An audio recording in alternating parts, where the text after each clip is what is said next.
2016 से यानी बस 4 साल में बच्चों के खिलाफ अपराध 43.8% बढ़े हैं। तो बच्चों को बचाने की जरूरत है, उन्हें मजबूत बनाने की जरूरत है। उनके लिए कैलाश सत्यार्थी चिल्ड्रंस फाउंडेशन हर 11 जनवरी को मनाता है सुरक्षित बचपन दिवस। जस्टिस फॉर एवरी चाइल्ड मुहिम के तहत नोबेल विजेता कैलाश सत्यार्थी और यौन उत्पीड़न झेलकर निकले बच्चों के साथ देखिए हमारा खास कार्यक्रम। Hello and welcome to this very special show on a very special day. सुरक्षित बचपन दिवस एक बहुत ही महत्वपूर्ण दिन जो हर साल 11 जनवरी को मनाया जाता है। इस दिन की अहमियत है चाइल्ड राइट्स मूवमेंट को आगे बढ़ाना, to ignite and enhance compassion among citizens, young and old, regarding children and bring them together to fight against the various forms of exploitation of children and ensure that the world becomes a safe place for them. और इस मुहिम में लगातार जो अगुवाई कर रहे हैं वो है कैलाश सत्यार्थी चिल्ड्रंस फाउंडेशन और बचपन बचाओ आंदोलन। They observe this day as सुरक्षित बचपन दिवस. This happens to be the birthday of Nobel Peace Laureate Kailash Satyarthi. आइए आपको कुछ आंकड़े दिखा दें इससे पहले कि हम उनसे बात करें और इस पूरे मसले के बारे में और आगे बात करें। There are a total of 4,709 victims who were reportedly trafficked, of which 2,222 were children. 59,262 children were reported missing. तो ये आंकड़े जानना बहुत जरूरी है और क्यों ये दिन ऑब्जर्व करना जरूरी है वो इस आंकड़ों के जरिए आप समझ सकते हैं। अब शुरुआत करने से पहले हम इस कहानी से आपको कुछ बताना चाहेंगे जिसने सुर्खियों में भी ये कहानी आई थी। Recently, a case came to light from Chennai where a 17-year-old schoolgirl died by suicide. Sexually harassed, she left behind a heartbreaking suicide note which read, "Girls are only safe in a mother's womb and grave."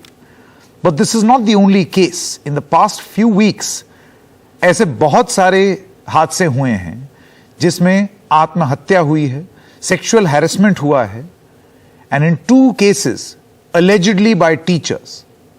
देखिए ये report.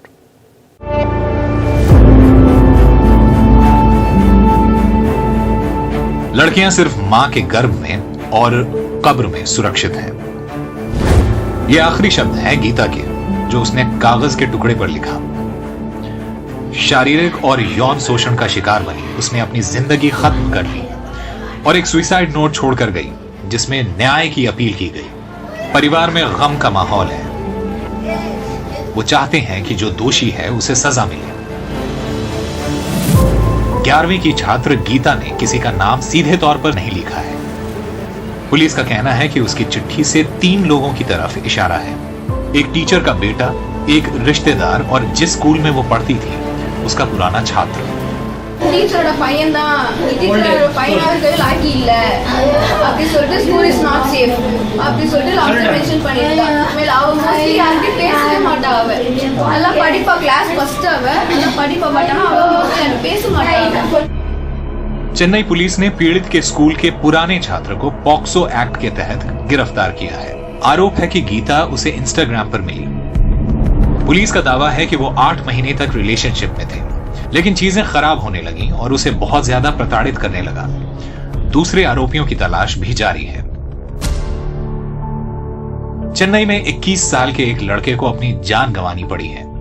वजह है 2 school की लड़कियों को वो blackmail कर रहा था, उनकी निजी तस्वीरों को सार्वजनिक करने की धमकी देकर। दोनों लड़कियों से उसकी दोस्ती इंस्टाग्राम के जरिए हुई थी। लड़कियों ने एक दूसरे लड़के से सोशल मीडिया पर दोस्ती की और उस लड़के ने कॉलेज के छात्र का अपहरण किया और उसकी हत्या कर दी। एक्टिविस्ट और cyber security expert social media के जरिए हो रही यौन हिंसा को लेकर काफी चिंतित हैं। उनका कहना है कि महामारी ने हालात को और खराब कर दिया है। वजह है कि बच्चे ऑनलाइन ज्यादा रह रहे हैं। जो अपराधी हैं, जो साइबर अपराधी हैं, जो बच्चों को टारगेट कर रहे थे, जिन्हें हम प्रेडेटर्स कहते हैं, उनको ये खुले मैदान मिल गए। खासतौर से बच्चों का जो मेन रुझान था अपनी पढ़ाई के अलावा वो था या तो सोशल मीडिया में या ऑनलाइन गेमिंग में। इतने प्यार से दोस्ती करेंगे, आपसे बात करेंगे और आप ही से आपकी कुछ गलत तस्वीरें मांग लेंगे और उसके बाद उसको लेके फर्दर आपको वो ब्लैकमेल करते हैं। पिछले 3 महीनों में यौन शोषण की वजह से कम 3 स्टूडेंट्स ने अपनी जान ले ली है। कुछ मामलों में आरोपी शिक्षक भी हैं। मुख्यमंत्री एमके स्टालिन ने न्याय देने का भरोसा दिया है। வாழ்ந்து காட்டுவதன் மூலமாகத்தான் உங்ககிட்ட அத்துமீறின நபர்களை சட்டத்தின் முன் நிறுத்தி தண்டனை பெற்று தர முடியும். அதனால யாரும் தற்கொலை செஞ்சு கொள்ள வேணாம்னு ஒரு தந்தையா, உங்க சகோதரனா, உங்க குடும்பத்துல ஒருத்தனா கேட்டுக்கிறேன். உங்களை பார்த்துக்க நாங்க இருக்கோம், நான் இருக்கேன், அரசாங்கம் இருக்கு. बच्चों के खिलाफ यौन हिंसा और बलात्कार के मामले पूरे देश में सामने आ रहे हैं। ऐसे में गीता की आखिरी चिट्ठी में लिखी बातें ये बताने के लिए काफी हैं कि हमारे बच्चे किस तरह यौन हिंसा और शोषण के आसानी से शिकार हो रहे हैं। Kailash Satyarthi children's foundation justice for every child campaign पीड़ित बच्चों को पूरे देश में जरूरी कानूनी और मानसिक स्वास्थ्य की मदद मुहैया कराता है। आपकी मदद इस मुहिम में उन बच्चों को लंबे समय तक सहायता मुहैया कराएगा। Bureau report, NDTV. अब मैं स्वागत करना चाहता हूं कैलाश जी का to talk more about the Surakshit Bachpan Diwas and why this is at the core of his life's philosophy. Kailash Satyarthi ji, NDTV में आपका बहुत बहुत स्वागत है। मैं सबसे पहला सवाल आपसे यही पूछना चाहता हूं कि क्यों ज़रूरी हो जाता है इस विषय पर बात करना और सुरक्षित बचपन दिवस के पीछे जो फिलॉसफी है उसके बारे में आप बताएं। देखिए, दुर्भाग्य ये है कि दुनिया में इतनी सारी तरक्की के बावजूद हमारा बचपन, हमारे बच्चे अभी तक सुरक्षित नहीं है, शिक्षित नहीं हो पाए हैं, उनके स्वास्थ्य की गारंटी नहीं मिल पाई है, आज़ादी नहीं मिल पाई है, उनका बचपन नहीं मिल पाया है। इसलिए जरूरी है कि हम सब मिलकर एक ऐसी मुहिम चलाएं जो इन बच्चों को उनका बचपन लौटा सके। और मैं हमेशा से कहता रहा हूं मेरे जीवन के उद्देश्य के बारे में कि every child is free to be a child, free to learn, free to play, free to dream, free to touch the sky, free to grow. So in short, we have to create a world which is truly a child-friendly world. And that means child-friendly politics, child-friendly economy, child-friendly society, child-friendly religions, cultures, civilizations. Everything has to be child friendly and child centric.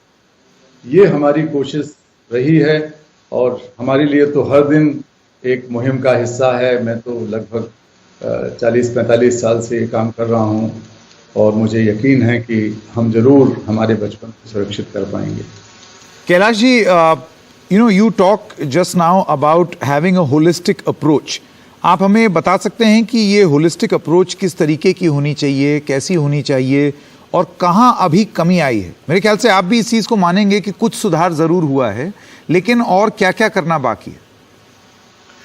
निश्चित तौर पर सुधार तो हुआ ही है। हमारे भारत में भी बहुत अच्छे कानून बने हैं, बहुत अच्छी स्कीम्स बनी हैं, लागू भी हो रही हैं एक हद तक, लेकिन अभी बहुत काम की ज़रूरत है, देश में भी और पूरी दुनिया में भी।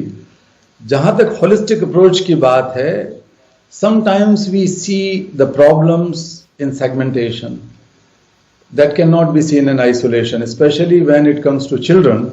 हम अगर शिक्षा को, बच्चों के स्वास्थ्य को, बच्चों की सुरक्षा को सबको अलग अलग करके बांट के देखेंगे और एक संपूर्ण बच्चे की सुरक्षा और उसके व्यक्तित्व के विकास के बारे में नीतियां और कार्यक्रम नहीं बनाएंगे तो फिर हम पिछड़ते रहेंगे।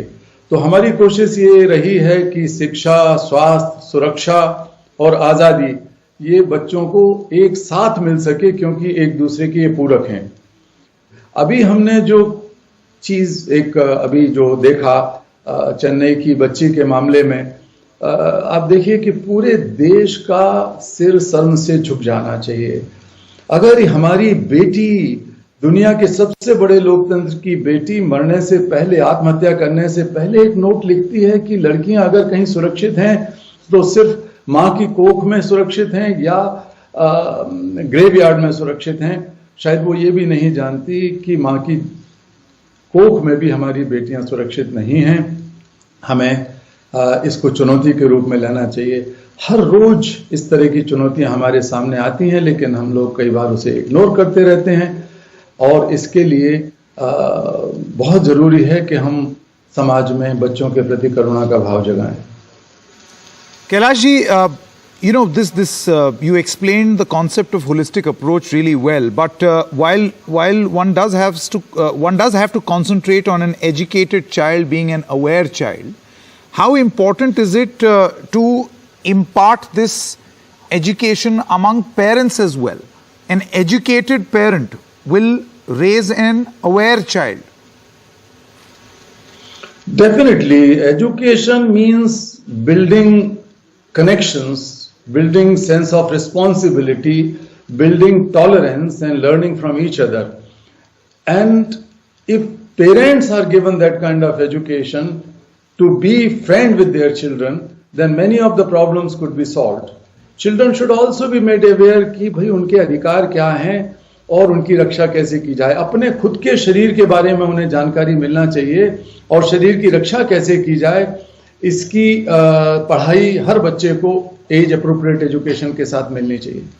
जी, एक चीज मैं आपसे और पूछना चाहता था Kailash ji, and in fact I would like to mention this, that under the justice for every child campaign which we are running right here, we are currently looking at over 7,500 cases already along with our partners and providing legal and mental support to hundreds of children in need. Do you think that this is a welcome step and needs to be stepped up and taken to the next level? Of course, that is the very purpose of this campaign, because when we realized that many of the children and their parents had to wait for years and years, perhaps for decades, for justice, how could it be possible? How could it be tolerable? तो हम लोगों ने फिर ये there is a four-pronged approach. One is that we have to provide legal support for every child who is victim of sexual abuse and rape. Secondly, we have to ensure health support, and particularly the mental health support to the survivor as well as to the parents of that survivor. And thirdly, we have to ensure rehabilitation, education for that survivor, victim, as well as ensure the compensation, because we have good schemes in India. Nirbhaya scheme is one of them. So we have to ensure that rehabilitation and compensation. And fourthly, we have to sensitize all the stakeholders which are the part of justice delivery system in the country, criminal justice system. And that has to be child friendly, that has to be prompt, that has to be child centric and feel much more morally responsible towards the children. Absolutely. Kailash ji, we have been able to explain the purpose behind this campaign, why it is essential. We're going to stop for a short break at this moment, but do stay with us, Kailash ji, as after the break, we are going to take this journey forward and give you examples, tell you stories on how the campaign is making a difference and what more work needs to be done. Stay with us.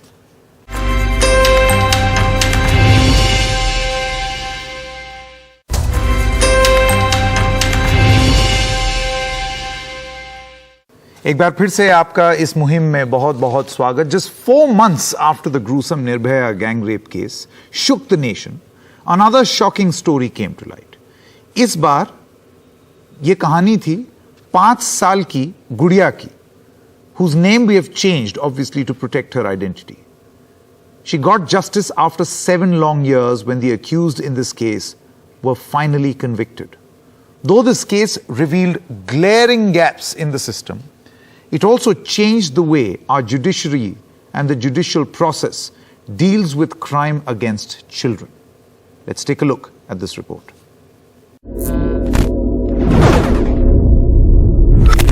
अप्रैल 2013, 5 साल की गुड़िया के क्रूर और अमानवीय gangrape ने उस समय देश को फिर से हिलाकर रख दिया जब वो ठीक से निर्भया गैंगरेप और हत्या से उबरने की कोशिश कर रहा था।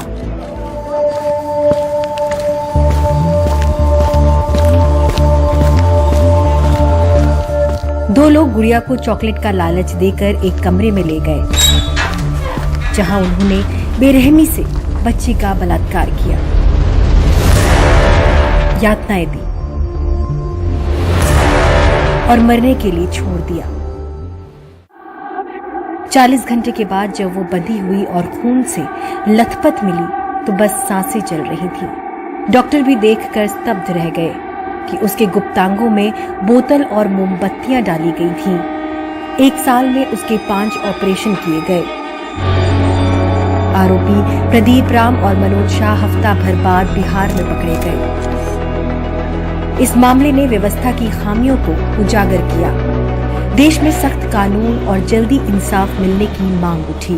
देखिए, पहली बात तो आप थाने के अंदर रिपोर्ट लिखाने जाइए। एक गरीब परिवार के लोग अगर थाने के अंदर जाते हैं, उसके साथ व्यवहार ऐसा किया जाता है कि वो रिपोर्ट भी कई लोग नहीं लिखाते, चुपचाप वहाँ से लौट जाते हैं, क्योंकि उसको इतना प्रतापित किया जाता है कि वो उल्टा सीधा सवाल पूछता, कहाँ थी, कैसे थी, तू कहाँ था, ये कहाँ थी, उल्टा सीधा पूछता कि वो डर के मारे खुद ही चला जाता।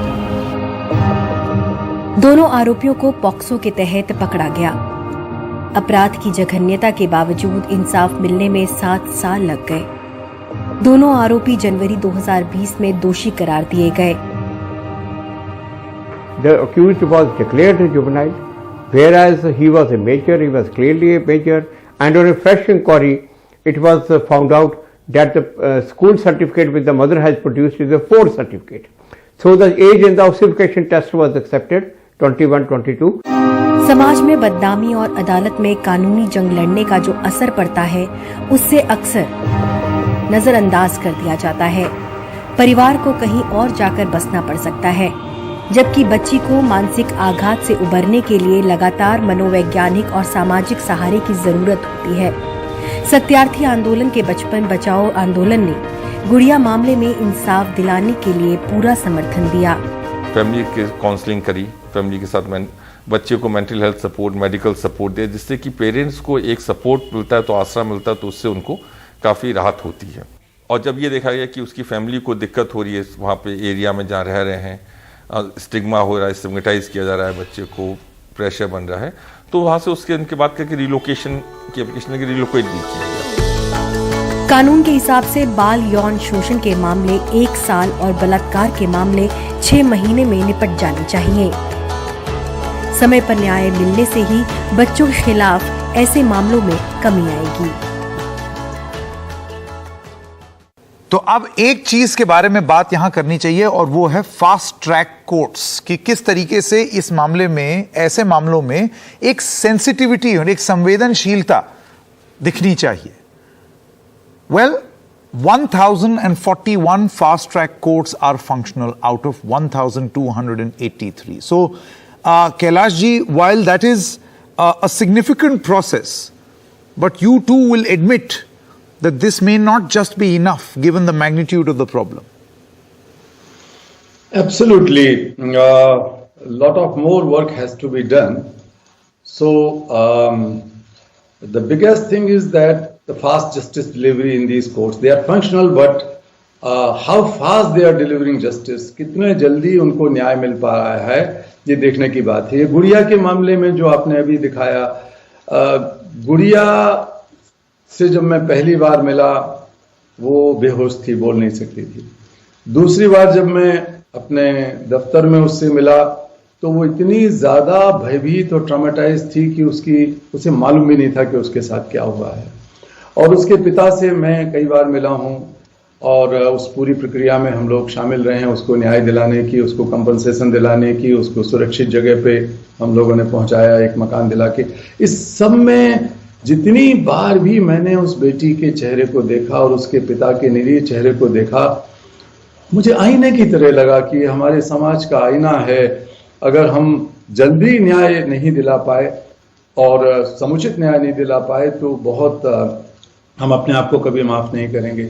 लेकिन गुड़िया के मामले की वजह से कई चीजें हुई, वो मामले सामने आए, इस तरह के SOPs बनी, ये जो आपने अभी फास्ट ट्रैक कोर्ट्स का हवाला दिया, ये कोर्ट बन के फंक्शनल हुए बहुत सारी जगह पर, तो न्यायपालिका के कुछ संवेदनशील जजेस ने और सरकार के लोगों ने भी इस बात की गंभीरता को समझा, तो बहुत सारी चीजें हुई हैं। लेकिन अभी भी कई साल 10-10, 12-12 साल लग जा रहे हैं, तो ये बहुत चिंताजनक बात है। तब तक वो बच्चा बड़ा हो जाता है, फिर उसकी शादी की बात आती है, फिर शादी होना मुश्किल होती है, ये सब चीजें, आइडेंटिटी छुपा के रखना मुश्किल होता है। तो जितना जल्दी न्याय मिल सके और पुनर्वास हो सके, उतने जल्दी हम लोग इस समस्या का समाधान एक हद तक पा सकेंगे। जी बिल्कुल। कैलाश जी, आप हमारे साथ बने रहिए। We are just taking a short break at this moment, but ये सिलसिला जारी रहेगा जिसमें हम आपको और भी कहानियां बताएंगे और किस तरीके से सेंसिटाइज करने के लिए जो कदम उठाए गए हैं, जो प्रयास किए गए हैं, वो लिए जा रहे हैं, वो सराहनीय कदम लिए जा रहे हैं, उसके बारे में भी बताएंगे। Please stay with us.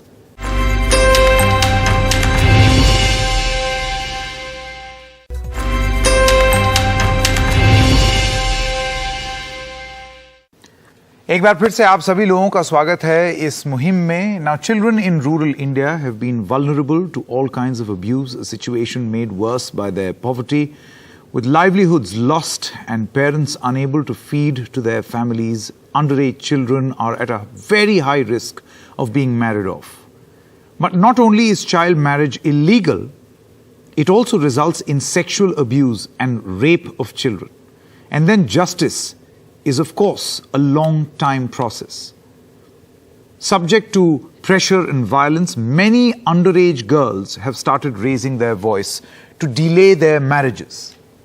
Take a look at this report. Jharkhand के कोडरमा जिले में 16 साल की राधा रोजाना स्कूल जाती हैं, लेकिन उसके पिता ने उसकी शादी तय कर दी थी जो 23 जून को होनी थी। राधा को यह बात बिल्कुल मंजूर नहीं थी।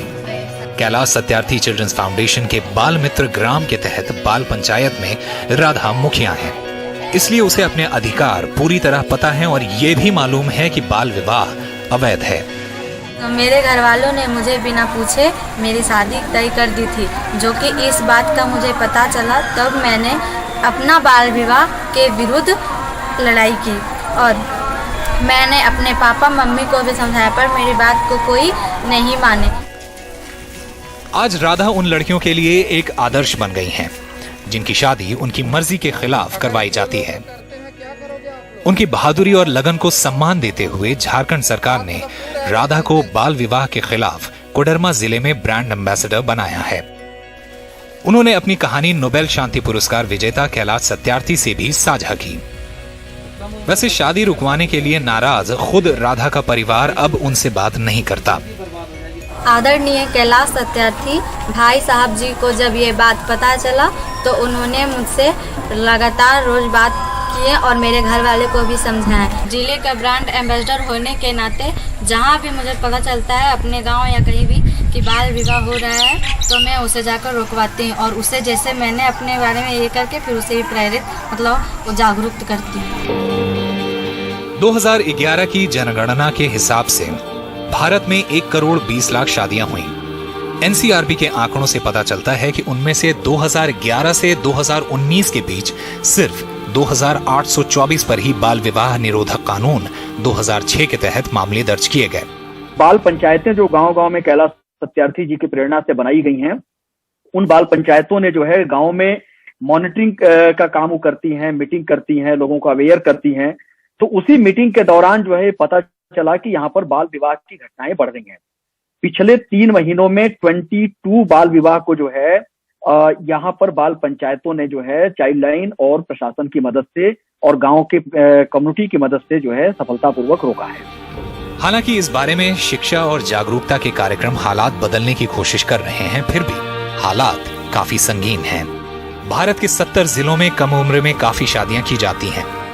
हमें इसे साथ मिलकर निपटना है। अगर आप ऐसे किसी मामले के बारे में सुने या देखें तो 100 नंबर पर फोन करें या फिर 1098 पर चाइल्ड लाइन को या बचपन बचाओ आंदोलन शिकायत सेल के 1800-102-7222 नंबर पर संपर्क करें। ऑलराइट, अब हम दोबारा एक बार कैलाश जी को इंट्रोड्यूस करेंगे जो हमारे साथ इस कार्यक्रम में बने हुए हैं, और इसके अलावा 3 और विशेष मेहमान, राधा पांडे, पूजा कुमारी और इम्तियाज अली। इन तीनों के बारे में मैं एक एक करके आप सबको बताऊंगा। सबसे पहले हम बात करते हैं राधा पांडे की। राधा, ये कर लेना अपने आप में एक कितना बड़ा साहस का कदम होगा आपके लिए?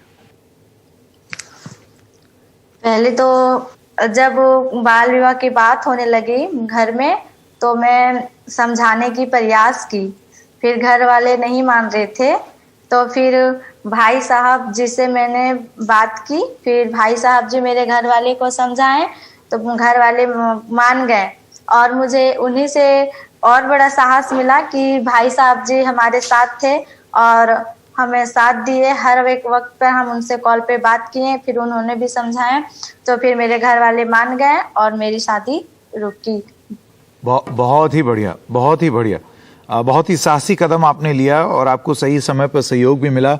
Let's now go to Pooja Kumari. Pooja Kumari is a resident of Jharkhand's Arhara village. She is an active member of the Bal Mitra Gam. पूजा, आप अपनी कहानी बताएं कि आपके साथ क्या हुआ और आप कैसे इस मुहिम से जुड़ी।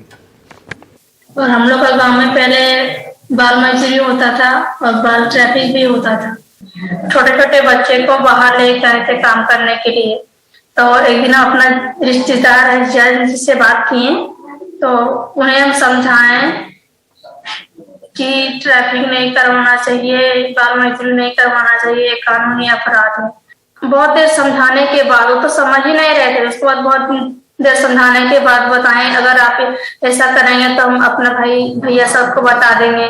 तो उसने मान गया और उसने कहा ठीक है। तो हमें पता चला कि मेरा गांव से जो बच्चा गया है वो मेरा जीजा जी ही लेकर गए थे।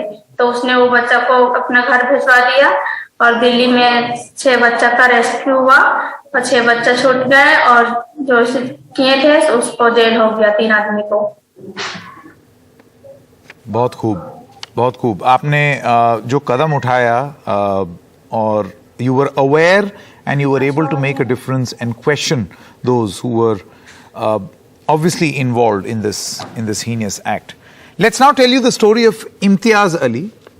He belongs to a family of 6. His father works in a bangle factory in Delhi and earns about 2,000 rupees a month. Rest of his family resides in a village in Bihar. Financial conditions of the family forced Imtiaz's parents to send him with an uncle to Delhi. This uncle promised the family he'll send Imtiaz to a school and teach him skills, but something totally different happened. Imtiaz, आप बताना चाहेंगे कि क्या हुआ और आपको उसके बारे में कैसे पता चला और आज स्थिति कैसे बदली?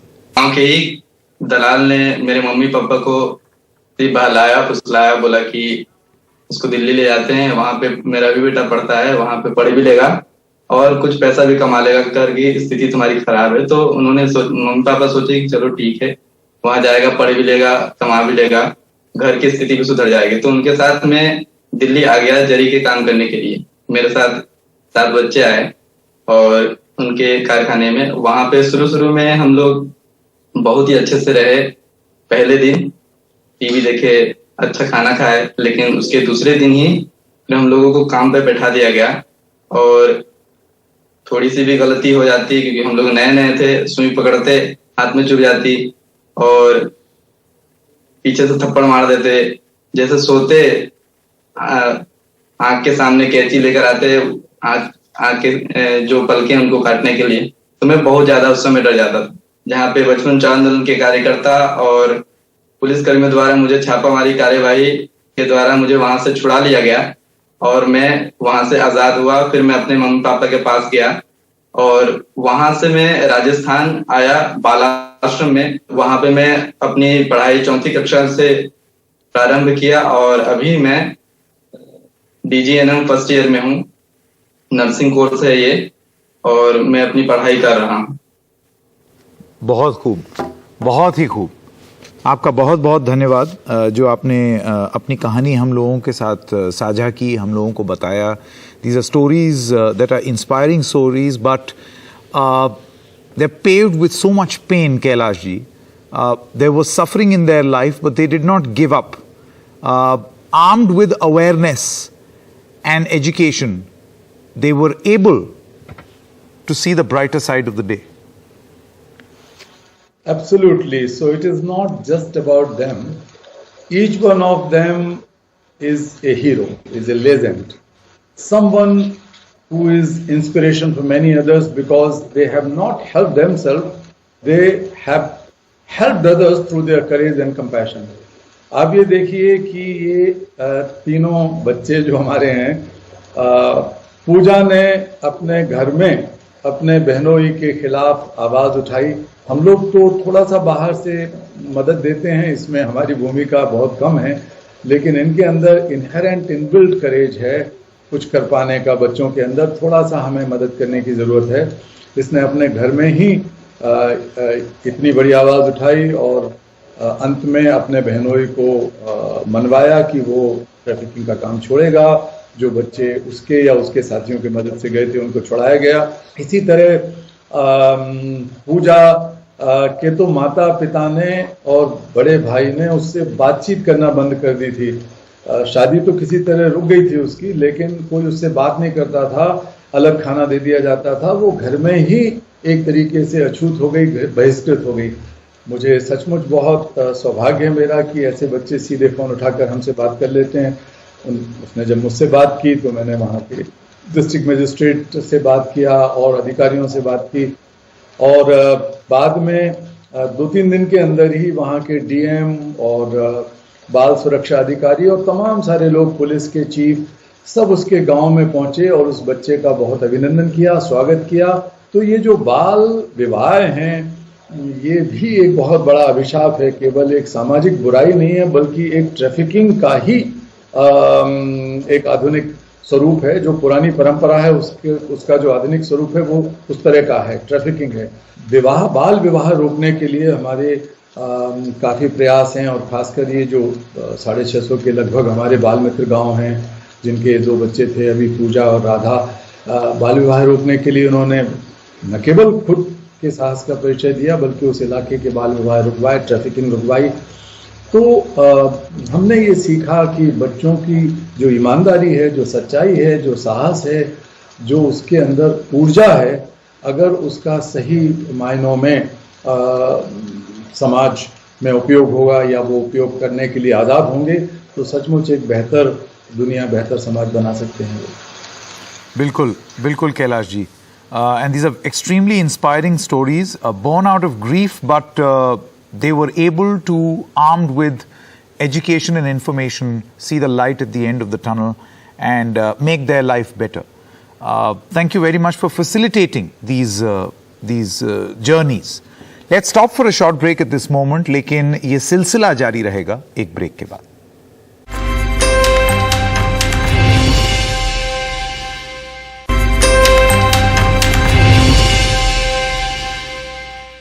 Welcome back, and as we come to the end of this journey, we would like to mention that while yes, there is a problem, you have to see that silver lining as well. For instance, the Nirbhaya funds. The Nirbhaya fund, which was not being utilized in 2019, or there was very low utilization of a meager 11%, rose to 47% in 2021. This is a welcome change, which means that all the matters that Kailash ji was talking about, emphasizing on childhood, emphasizing on compensation, emphasizing on education, and for which a special fund was created by the government, its utilization means that some pleasant change is taking place. Kailash ji, we'll end this broadcast with your closing message. What would you have to say? I can say only one thing, that these children are all our children. And with this message, I would always say that every child matters, every childhood matters, every minute matters. Every bit of our action and intervention matters. They are all our children. बहुत ही जरूरी संदेश कैलाश सत्यार्थी जी की तरफ से. Thank you very much Kailash ji for joining us on this broadcast, taking us through this journey. much more success to you as you carry on with this very noble effort. And as we come to the end of this broadcast, हम ये भी बताना चाहेंगे कि अगर आप donate करना चाहें, सपोर्ट करना चाहें इस मुहिम को, तो आप जरूर करें. इसकी सारी जानकारी आपको मिल जाएगी स्क्रीन पर भी और अलग अलग माध्यमों से भी, एनडीटीवी के जितने प्लेटफॉर्म्स हैं उस पर. Thank you very much for watching this special broadcast.